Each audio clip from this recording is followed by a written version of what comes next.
아멘. 오늘 은혜 받으실 하나님 말씀은 역대하 14장 2절에서 5절까지의 말씀입니다. 역대하 14장 2절에서 5절까지 구약 673페이지입니다.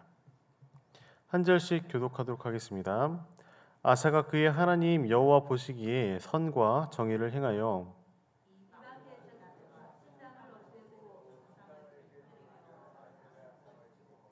유다 사람에게 명하여 그 조상들의 하나님 여호와를 찾게 하며 그의 율법과 명령을 행하게 하고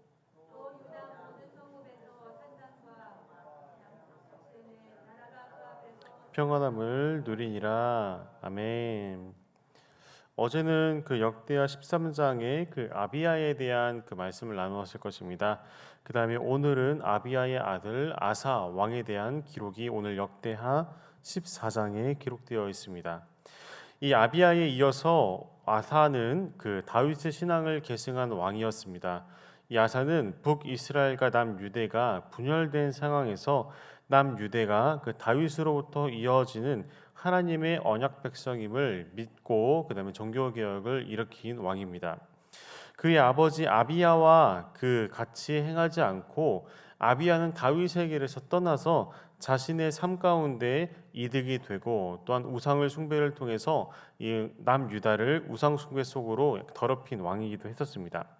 현실적인 타협을 통해서 나라를 강력하게 세우고자 했지만 결국에는 그 아비야의 기록은 하나님으로부터 멀어진 사람으로서 우리는 성경을 통해 알 수가 있습니다.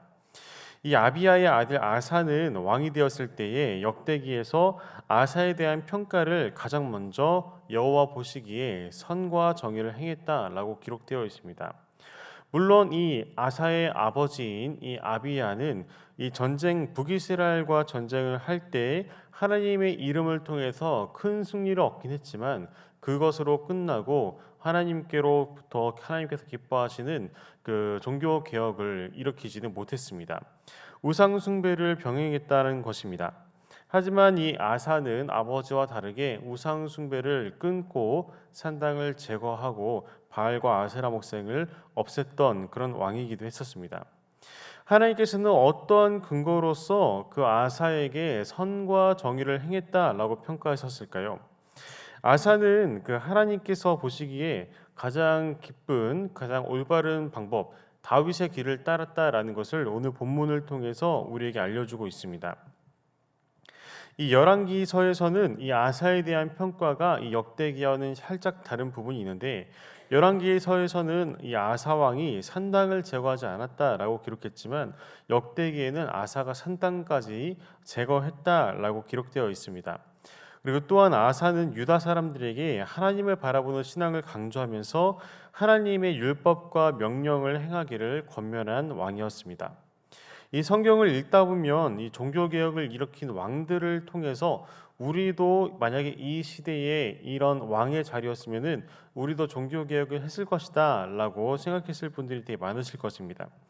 하지만 이 종교 개혁은 마냥 쉽지 않은 과제입니다. 이 왕의 권한은 이 나라에서 굉장히 강력하지만 이 왕정을 형성하는 기존의 시스템이 있을 것이고, 그다음에 이 왕정을 이어가고 있는 전통이 있고, 그다음에 오늘날 그 당시에 왕이 통치했을 그 당시의 시스템을 이어나가고 있는 그 관리들, 그 높은 관직에 있는 사람들의 목소리를 꺾으면서까지 이방의 산당들과 우상을 제거하는 것이 마냥 쉽지만은 않았을 것입니다. 혹은 이러한 상황이 엄청난 저항을 이겨내는 과제일지도 모르겠습니다. 하지만 이 아사는 그런 어려움을 돌파한 왕이었습니다. 그리고 그를 돕는 제사장들과 그다음에 선지자, 그다음에 레위인들의 힘을 힘입어서 개혁을 당행했을 것입니다. 한 예시를 통해서 그 당시 상황의 문화로 한번 들어가 보도록 하겠습니다. 어떤 사람이 유다의 작은 성읍에 살고 있던 사람인데 그 성읍 앞에는 그 아세라 신전이 있었습니다. 그래서 이 사람은 언제나 동일하게 무슨 문제가 있거나 그 다음에 자신의 복을 받기 위해서 자신의 집 근처에 있는 아세라 신전에 가서 아세라 목상 앞에서 제사를 드립니다. 이렇게 이방 신상을 숭배하던 이 사람에게는 마음의 걱정과 소원이 있으면은 부모님의 때와 같이 늘 그 이방 우상을 섬기는 전통에 따라서 살아가고 있었습니다. 근데 갑작스럽게 왕궁에서 이 아세라 산당, 아세라 신전이라고 하는 이 산당의 제거 명령이 떨어졌습니다. 그래서 더는 그 이상으로는 예배를 드릴 수 없는 이 이방 우상에게 예배를 드릴 수가 없는 그런 상황이 되었습니다. 그리고 산당에 펴진 자리에 이러한 공문이 붙어 있는 겁니다. 아사 왕의 이름으로 이 아세라 우상은 철폐한다라는 그런 내용의 공문이 붙어 있고, 그다음에 이어서 이제부터 유다는 오직 여호와의 율법을 따르고 명령을 행한다라는 내용입니다. 방금 말씀드린 내용은 제가 상상을 통해서 이 아세라 우상과 이제 이방 신상들을 철폐하실 당시를 한번 생각해 본 내용인데, 오랫동안 우상을 숭배했던 사람들이 갑작스럽게 이런 우상들이 없어지는 것에 대해서 굉장히 당황하고 나라는 혼란했을 것입니다. 하지만 아사는 이러한 이방 우상들을 제거하는 이 종교 개혁을 통해서 나라를 다시 한번 하나님의 말씀과 또한 하나님의 율법으로서 회복하고자 했었습니다.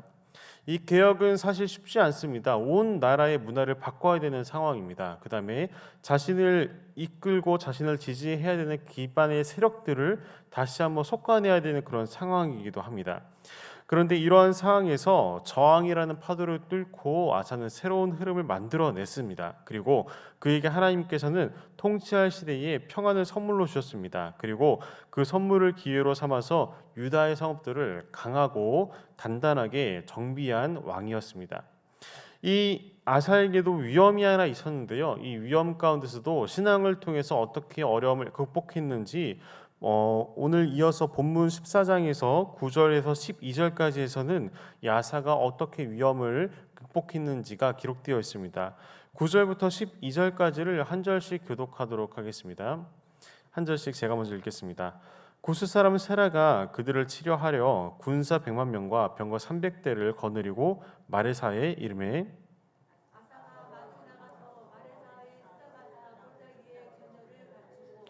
아사가 그의 하나님 여호와께 부르짖어 이르되 여호와여, 힘이 강한 자와 약한 자 사이에는 주밖에 도와줄 리가 없사오니 우리 하나님 여호와여, 우리를 도우소서. 우리가 주를 의지하오며 주의 이름을 의탁하옵고 이 많은 무리를 치러 왔나이다. 여호와여, 주는 우리의 하나님이시오니 원하건대 사람이 주를 이기지 못하게 하옵소서 하였더니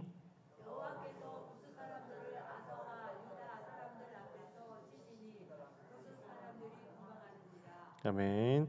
이 구스 사람이라고 하면은 오늘날의 에티오피아를 의미합니다. 에티오피아는 굉장히 오래된 역사를 가지고 있는 나라입니다.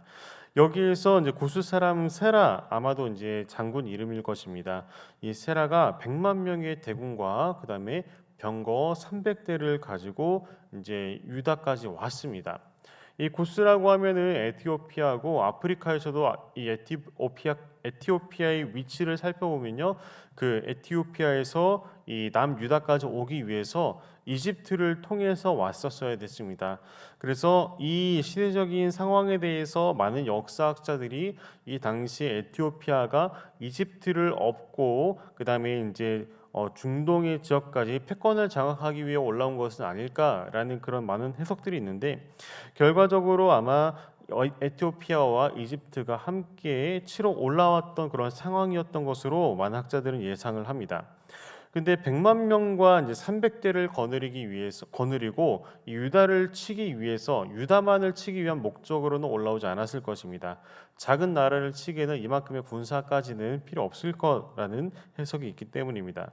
그래서 이 유다의 지역, 즉 오늘날에도 이스라엘 지역은 아프리카 쪽과 중동 지역의 중심 지역이기 때문에 굉장히 역사적으로도 그렇고 지리적으로 중요했던 전략적 요충지였습니다. 그런데 남유다, 이 북이스라엘과 남유다가 흩어져 있는 상황, 이 상황 가운데서도 이 남유다가 적은 병력으로서 100만의 대군을 이끄는 것은 쉽지가 않습니다. 본문 8절 말씀에는 이 남유다와 베냐민 지파의 그 전쟁할 수 있는 사람의 이제 숫자를 세 보았는데 대략적으로 58만 명 정도가 됩니다. 100만 대군과 그다음에 병거 300대가 이 58만 명이 이기기엔 사실 현실적으로 가능하지 않습니다. 그리고 그 당시에 병거를 300대를 거느렸다라고 강조하는 것은 오늘날의 전차에 해당되기 때문에 전차 한 대당 유능한 전사들은 아마 100명에 가까운 그런 역할을 감당할 수 있는 전투력을 가졌을 것입니다. 그런데 이렇게 굉장히 많은 숫자, 100만에 가까운 숫자의 그 대군이 이 남유다를 치러 올라오는 상황이었는데 아사는 담대하게 전선에 나갔습니다. 그리고 아버지 아비야가 했던 것과 같이 정말 만군의 여호와의 이름으로써 이 전쟁은 하나님의 것임을 알고 하나님의 이름을 부르며 전쟁에 나갔고 결과적으로 승리했습니다. 하나님께서는 이렇게 전쟁의 승리로 끝나는 것이 아니라 이 전쟁 이후에 엄청난 전리품까지 획득하게 했었습니다. 하나님께서 기뻐하시는 자, 이 아사의 평가를 통해서 하나님께서는 전쟁을 승리하게 하시고 그리고 전쟁 이후에도 엄청난 전리품을 통해서 성전의 기물들을 회복하게 하는 그런 일들을 아사를 통해 이뤄 가십니다. 이 아사는 유대사에서 솔로몬과 르호보암, 아비야 이렇게 내려오는 악을 끄는 사람입니다. 그리고 하나님 중심으로 나라를 회복하는 중요한 전환기를 가져오는 인물이기도 합니다. 하나님께서는 자신의 뜻을 따라서 성전을 세우고 우상을 폐하는 그런 영적인 예배를 기뻐하십니다. 아사는 하나님의 은혜를 통해서 나라가 부강해졌습니다. 그리고 평안해졌습니다.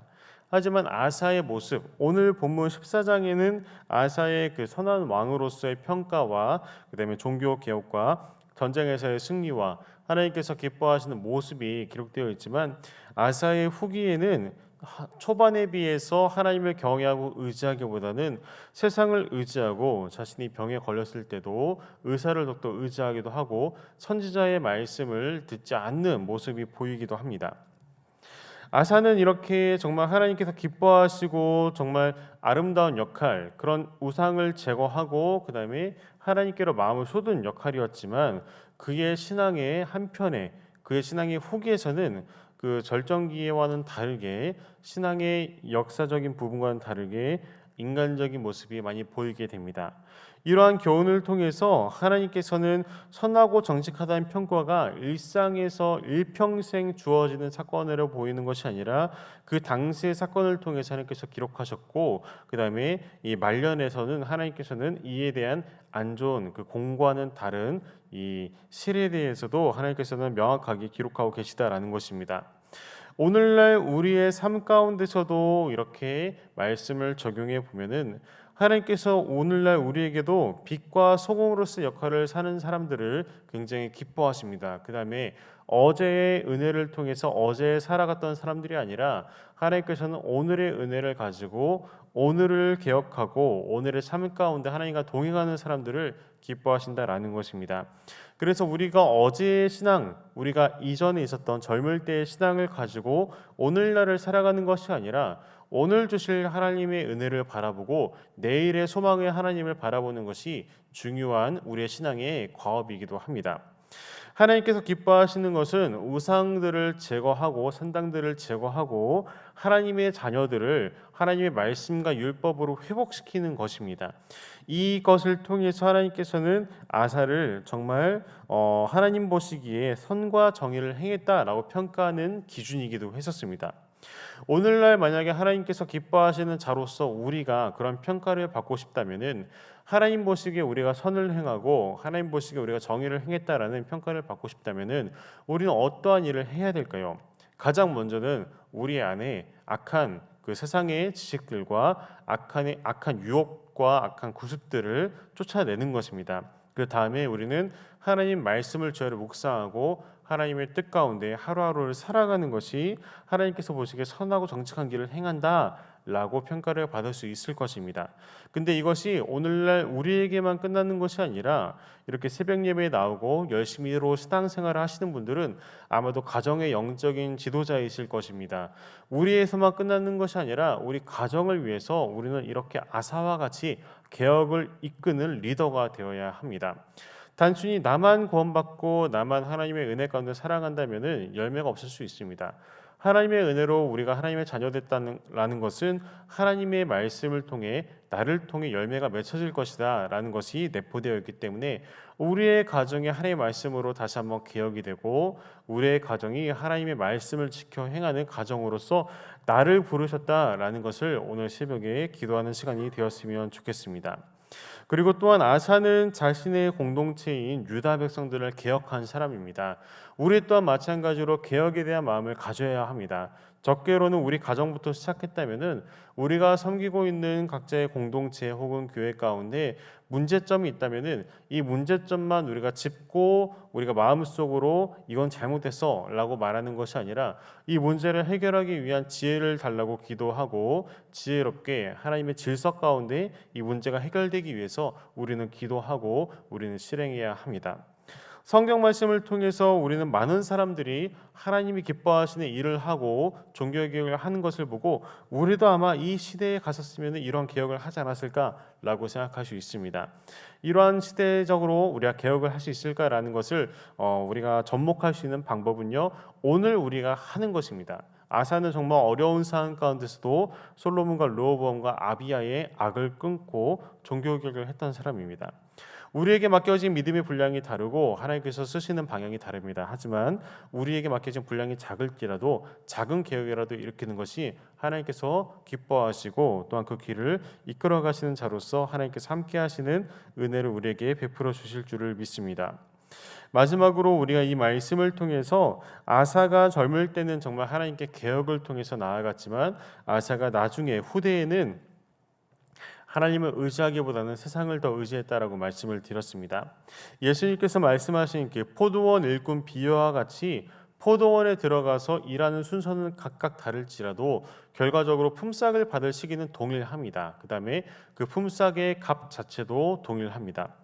우리가 먼저 포도원의 일꾼처럼 먼저 일을 하는 자로서 들어갔다고 할지라도 우리가 나중에 구원받는 사람이 있으면은 동일하게 우리는 구원의 값은 동일하다라는 것입니다.